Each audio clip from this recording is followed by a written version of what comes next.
G'day, folks. I've had so many conversations around some of the social traits I call out in the rhythm effect. Humility, audacity, tenacity.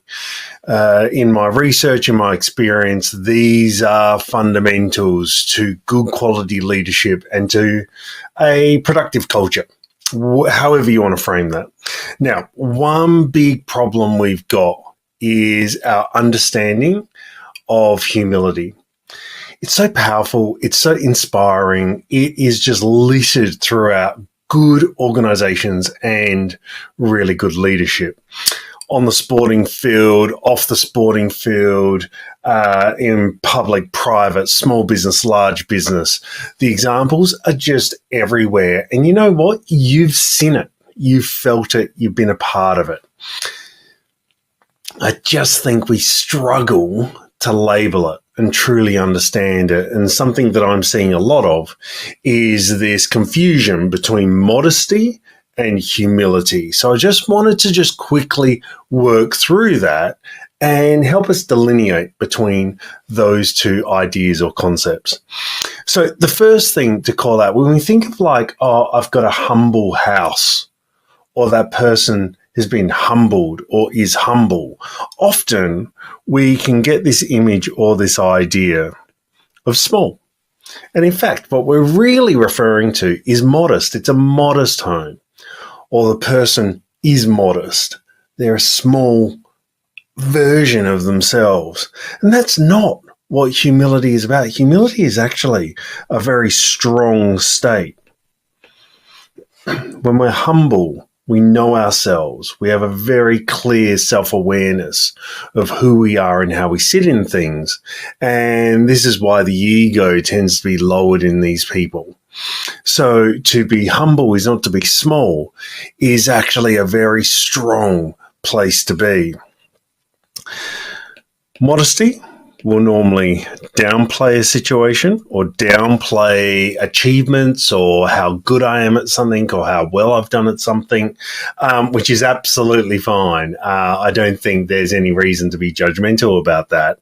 But it's different to being humble. Actually, when I'm humble, instead of downplaying something, which in the context of communication or conversation can mean that when we can even be disingenuous, or we're putting a perception of self out to the world, whereas humility doesn't really care about any of that. When I'm humble, I'm actually very direct in my communication. It's not about whether something is good or bad, or done well or not done well. A humble mode of communication and thinking is actually very honest and very direct with telling it how it is, not because it's going to look good or bad on me, because it's honest and it's really more interested in getting to the bottom of what's in front of us. The truth, right? I'm putting the perception of myself second to actually hunting the truth or talking about the truth. The next thing is that modesty is actually more about external perception. Why do we be modest? Why would you be modest? Well, it's because you want the world to think that you're not an arsehole and full of yourself, right? A lot of the time. Whereas actually humility is more about understanding internally where we're at and how we feel about ourselves. And this internal perception is more important than external. So that's why actually when someone's being humble, this is where the confusion comes in. Humility is not about being nice or polite or being the quieter person. Humble is about knowing where I'm good and not so good at stuff.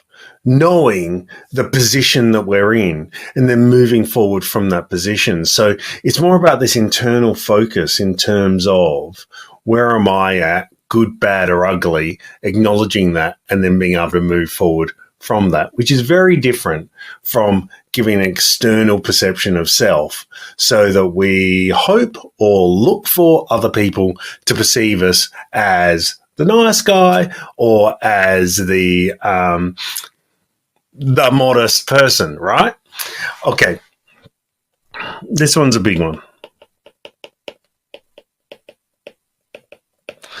The modest person is by definition quite self-effacing. They're going to duck and dive away from the limelight. It's going to be unassuming and really wants to maybe blend back into the background. Whereas the humble person does not care about that.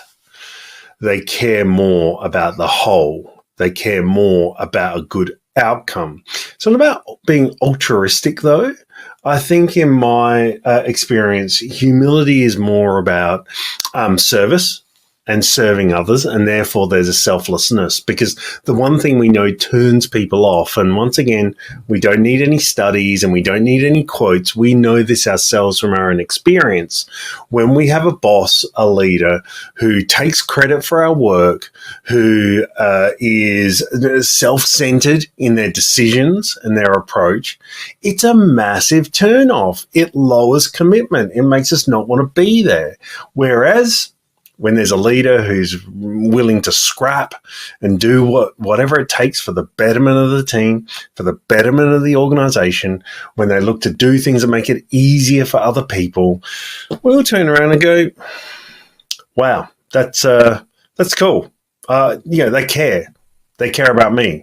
And it creates this humility loop, in a sense, where I also want to care as well. It's very powerful. Modesty, of course, is polite, whereas humility is more prudent.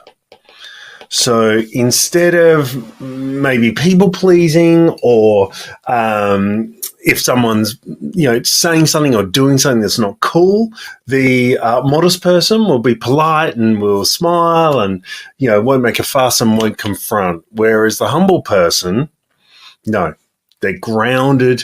They're balanced, they're calculating what's going on here, the good, the bad, the ugly, and then they're taking action once again for the benefit of the situation, benefit of others.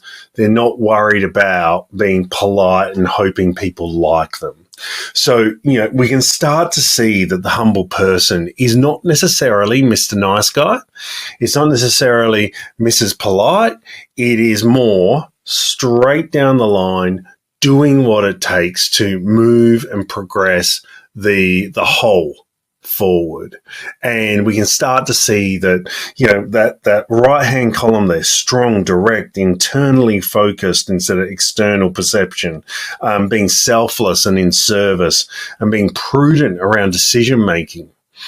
All of this, we can see how influencing and inspiring it can be. And I've been sitting on this for a long time, and I had a spare moment. I wanted to put this together just to start the conversation, because there's more to it than this. Start the conversation around, where are we actually being modest and seeing that as a good thing? And where are we losing the opportunity to be more humble in our work? And of course, if you turn around and you're watching this video and going, yeah, I'm heaps humble, I've got this, I do that, by definition, you are not being humble. I'll leave you with that. Thank you for your time. Hope that is helpful.